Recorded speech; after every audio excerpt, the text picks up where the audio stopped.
हरे कृष्णा, राधे राधे। स्वागत है आप सभी का गोविंद भजो चैनल पर। भाद्रपद मास की कृष्ण पक्ष की चतुर्थी तिथि को भादुड़ी चौथ, बहुला चौथ या फिर संकष्टी चतुर्थी के नाम से जाना जाता है। इस दिन चौथ माता का व्रत किया जाता है और कहानी सुनी जाती है। इस व्रत को कुंवारी कन्याएं भी धारण करती है, सुंदर और सुशील अच्छे पति की प्राप्ति के लिए। और सुहागिन स्त्रियां इस व्रत को धारण करती हैं अपने पति और बच्चों की लंबी आयु और उनकी सुख समृद्धि के लिए।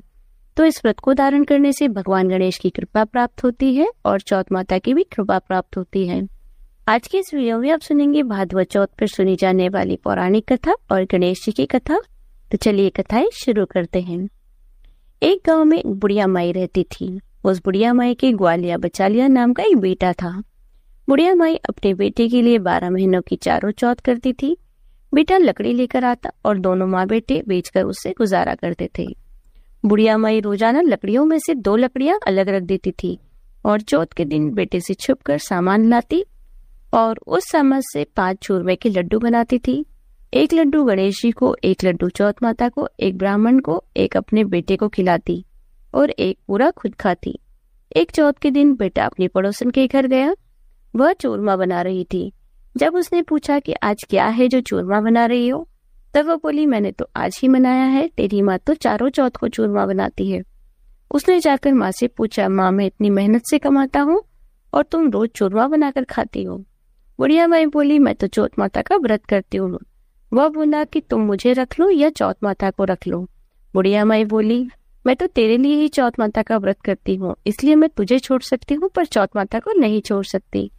जब बेटा घर से जाने लगा तो बुढ़िया माई बोली, तू जा रहा है तो मेरे हाथ से ये चौथ माता के आंखें लेता जा, जहाँ संकट आए वहां इन्हें फोड़ देना। बेटे ने सोचा बात तो झूठी है पर ले चलने में क्या बुराई है। वह चलने लगा। थोड़ी दूरी पहुंचा था कि उसने देखा कि सामने खून की नदी बह रही है। कहीं से भी निकलने का रास्ता नहीं था तो आंखा पुरकर बोला, हे चौथ माता, अगर तू सच्ची है तो रास्ता हो जाए। ऐसा कहते ही उसे बीच में रास्ता मिल गया। आगे गया तो घनघोर अंधेरा फैला हुआ था। उसने मन में सोचा कि मुझे शेर गिद्ध खा जाएंगे, इसलिए वह आंखा पूर कर बोला, हे चौथ माता, मुझे रास्ता मिल जाए। तब जल्दी से उसे रास्ता मिल गया।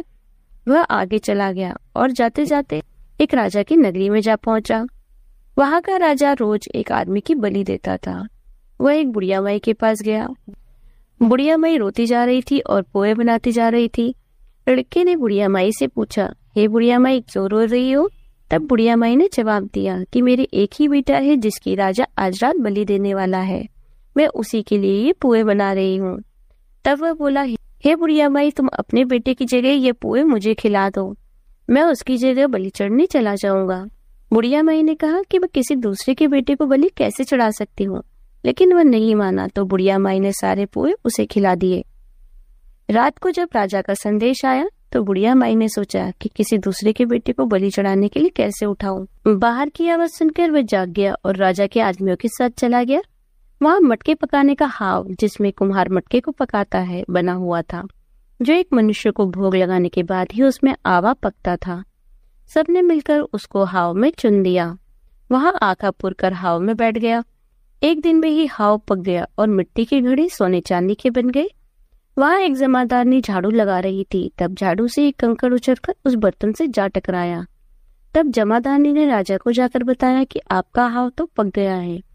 तब राजा ने सोचा कि हाव तो 8 दिन में पकता है, आज 1 दिन में ही कैसे पक गया। जब जाकर देखा तो वहां मिट्टी के मटकों की जगह हीरे मोती और सोने चांदी के कलश हो गए। अंदर से आवाज आई कि धीरे उतारो, अंदर आदमी है। आवाज को सुनकर राजा के आदमी डर गए। अंदर कौन सा भूत प्रेत आ गया। फिर वह बोला कि डरो मत, मैं वही आदमी हूँ जिसको तुमने अंदर चुना था। देखा तो अंदर हरे हरे जवारे उग रहे हैं।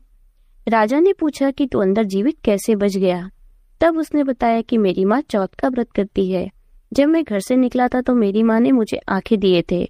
मैं उन्हें पूर कर बैठ गया और चौथ माता की कृपा से मैं बच गया। तब राजा ने कहा कि मैं तेरे को एक घोड़े पर बिठाकर साकल बांध देता हूँ।